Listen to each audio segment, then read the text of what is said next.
Sir उठाकर जिए और इसकी वजह बनो तुम, और वजह होगी तुम्हारे आईएएस ऑफिसर बनने की। आईएएस ऑफिसर बनने के बाद जो रुतबा और मौका तुम्हें मिलेगा, करोड़ों हिंदुस्तानी सिर्फ उसकी कल्पना कर सकते हैं। अगर तुम्हारे खून में रवानी हो तो सिर्फ आईएएस ऑफिसर बनने की, अगर तुम्हारी सांसों में जोश हो तो सिर्फ आईएएस ऑफिसर बनने की, अगर तुम्हारे कदमों में तेज रफ्तार हो तो सिर्फ आईएएस ऑफिसर बनने की।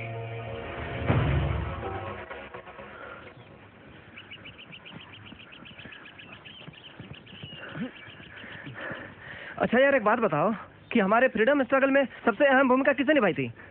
मुझे लगता है कि हमारे क्रांतिकारियों का बलिदान इसमें सबसे महत्वपूर्ण था।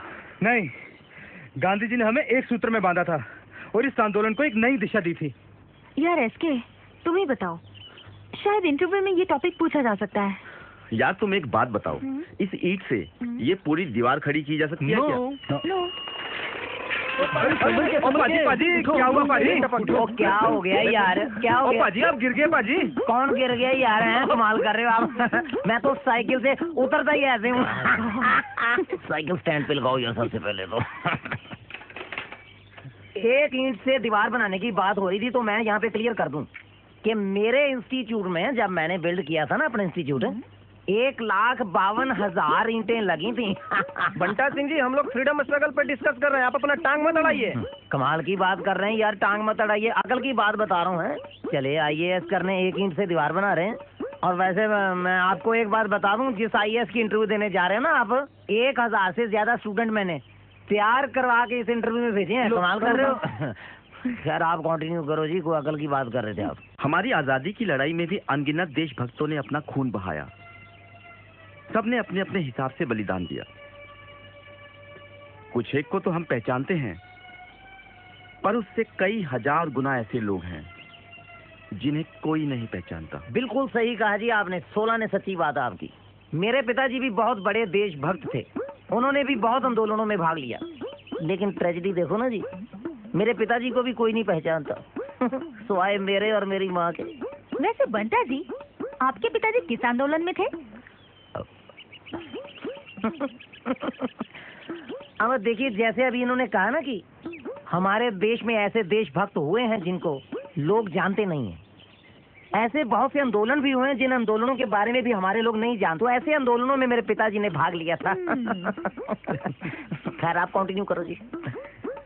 चलें? मतलब मैंने जाना है कि नहीं इनके साथ? आओ खैर चलेंगे जी, चले, मैं तो मैं भी आता हूँ। आया जी।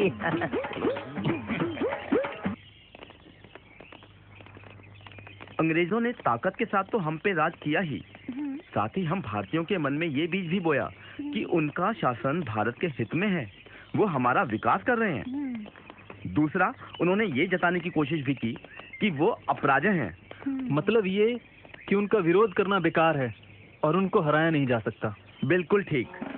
पहली सोच कि ये अंग्रेज हमारे हित में राज कर रहे हैं, इस बात की धज्जियां उड़ाई दादा भाई नौरोजी, जस्टिस राणा डे और दत्त जैसे नेताओं ने। इन्होंने अंग्रेजों का असली चेहरा बेनकाब किया। इन्होंने बताया कि ये गोरे तो भारत को लूट रहे हैं, सारा माल लूटकर इंग्लैंड ले जा रहे हैं। अपना तो ऐसे ही चलता है जी, कभी मैं साइकिल के ऊपर, कभी साइकिल मेरे ऊपर। मिल बांट के सफर काट लेते हैं। वैसे यूपीएससी की इंटरव्यू के लिए मैंने भी 700-800 स्टूडेंट्स रेडी किए हैं आज तक। देश भर के डिस्ट्रिक्ट में डीएम लगे हैं मेरे पढ़ाए हुए, लेकिन ये बातें तो आज तक मुझे भी पता नहीं थी इसके साथ। अरे बंटा सिंह जी, आप जैसे ही ट्यूटर्स ना ये सारी बातें स्टूडेंट्स तक पहुंचने ही नहीं देते। अब मेरी बात सुनो भाई साहब, बाद में बात करते हैं। आप कंटिन्यू करो जी। इस बात को लोअर मिडिल क्लास तक पहुंचाया हमारे वीर क्रांतिकारियों ने कि अंग्रेज भारत का शोषण कर रहे हैं, अंग्रेज लुटेरे हैं। और गांधी जी की लीडरशिप में ये बात घर घर और बच्चे बच्चे तक पहुंच गई। पहली बार बात सही कहा है। देख लो जी, अब तो मुझे भी हिस्ट्री की समझ आने लगी। सही पढ़ाता हूँ ना बच्चों को मैं। सही पढ़ाते हो। आप कंटिन्यू करो जी। अरे इसके फिर ये कैसे विश्वास हुआ कि अंग्रेजों को भगाया जा सकता है? ये विश्वास दिलाया बाल गंगाधर तिलक और अरविंद घोष जैसे नेताओं की लेखनी और विचारों ने। असेंबली में अपनी बात खुलकर कहने वाले फिरोज शाह मेहता और गोपाल कृष्ण गोखले जैसे नेताओं ने आम भारतीय को यह विश्वास दिला दिया था कि इन अंग्रेजों को भगाया जा सकता है। बिल्कुल सही एसके। और रही सही कसर हमारे देश के नौजवान क्रांतिकारियों ने पूरी कर दी, क्रांति की इस लड़ाई में अपने खून की आहुति डालकर। और फिर और फिर अंग्रेजों को हमारा देश छोड़कर भागना पड़ा। आप क्या देख रहे हो भाई? हैं?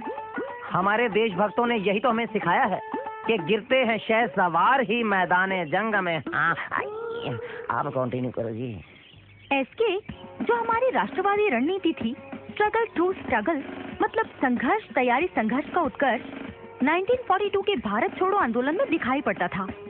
स्ट्रगल फेज में अंग्रेजों के खिलाफ जन आंदोलन चलाए जाते थे और ट्रूथ फेज में कंस्ट्रक्टिव काम किए जाते थे, जैसे खादी, ग्राम उद्योग, शिक्षा, हिंदू मुस्लिम एकता को बढ़ावा देना, अनटचेबिलिटी को दूर हटाना, शराब और अंग्रेजी कपड़ों का बहिष्कार करना।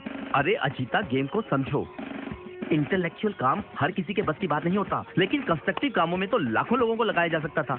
और यही लाखों लोग आगे चलकर आजादी के आंदोलनों में राष्ट्रीय कार्यकर्ता बन जाते थे। यार एसके, I'm sorry। वैसे एक चीज मैंने डिसाइड कर ली है कि मेरे इंस्टीट्यूट में तेरा एंट्रेंस टेस्ट बिल्कुल नहीं होगा। तेरी तो नॉलेज बड़ी है यार। अच्छा एक चीज और बता मुझे, अगर एक चीज और बता देगा ना तो तेरा एंट्रेंस टेस्ट बिल्कुल माफ। ये एक्चुअली मतलब अहिंसा का फार्मूला था क्या बेसिकली टोटलिटी में?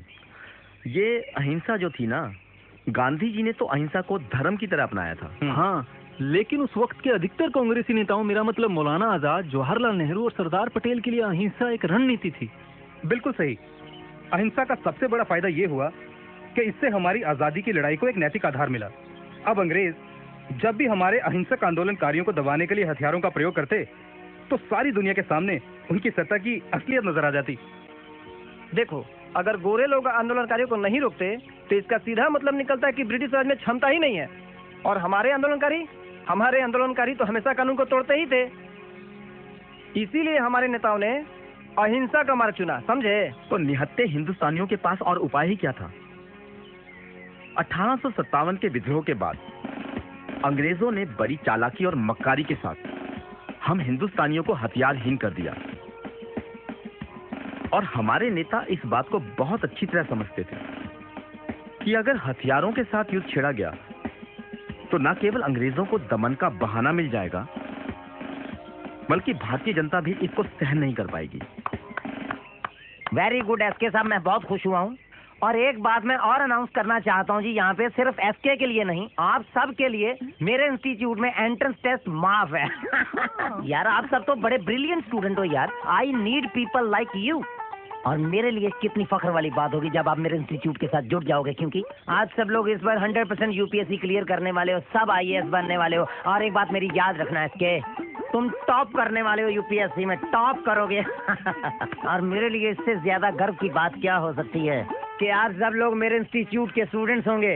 एक ही टाइम में मेरे इंस्टीट्यूट से इतने ज्यादा आईएएस निकलेंगे नहीं, ये तो निकल गए। ये सब लोग पता नहीं ऐसा क्यों करते हैं, मेरे से रिस्पेक्ट ही नहीं करते मेरी। नहीं यार, ऐसे तो मैं घर से आया था, अब तो मुझे घर वापस जाना है। मैं भी पागली हूँ।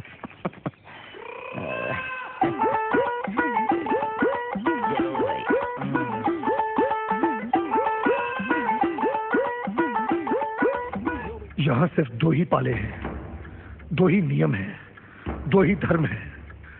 या तो शिकार करो या फिर शिकार बनो। तुम डीएम बनकर किस पाले से कबड्डी खेलोगे?